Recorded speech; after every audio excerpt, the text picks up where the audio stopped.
The Lord be with you. I'm Deacon Keith Fournier, and our first reading is from the letter of the Apostle Paul to the Philippians. So, my dear friends, you've always been obedient. Your obedience must not be limited to times when I am present. Now that I am absent, it must be more in evidence. So work out your salvation in fear and trembling. It is God who, for his own generous purpose, gives you the intention and the powers to act. Let your behavior be free of murmuring and complaining, so that you remain faultless and pure, unspoiled children of God, surrounded by a deceitful and underhanded brood, shining out among them like bright stars in the world, proffering to it the word of life. Then I shall have reason to be proud on the day of Christ. For it will not be for nothing that I have run the race and toiled so hard. Indeed, even if my blood has to be poured out as a libation over your sacrifice and the offering of your faith, then I shall be glad and join in your rejoicing. And in the same way, you must be glad and join in my rejoicing. And our response from Psalm 27. Yahweh is my light and my salvation. Whom should I fear? Yahweh is the fortress of my life. Whom should I dread? One thing I ask of Yahweh, one thing I seek, to dwell in Yahweh's house all the days of my life, to enjoy the sweetness of Yahweh, to seek out his temple. This I believe.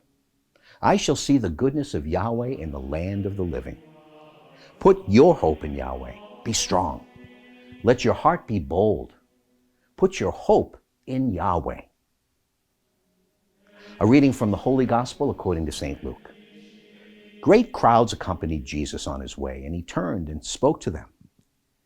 Anyone who comes to me without hating father, mother, wife, children, brothers, sisters, yes, and his own life too, cannot be my disciple. No one who does not carry his cross and come after me can be my disciple.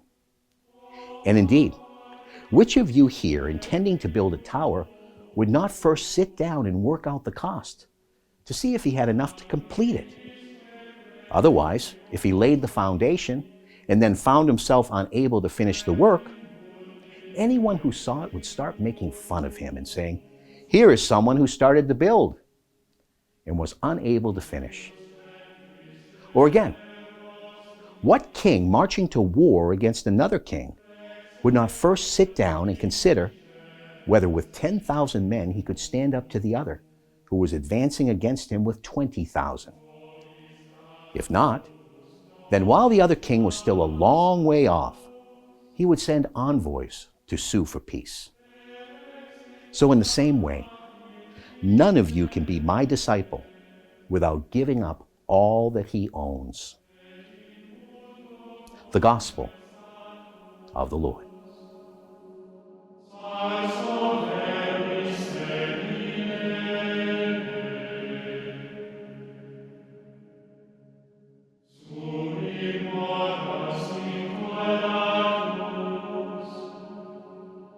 Behold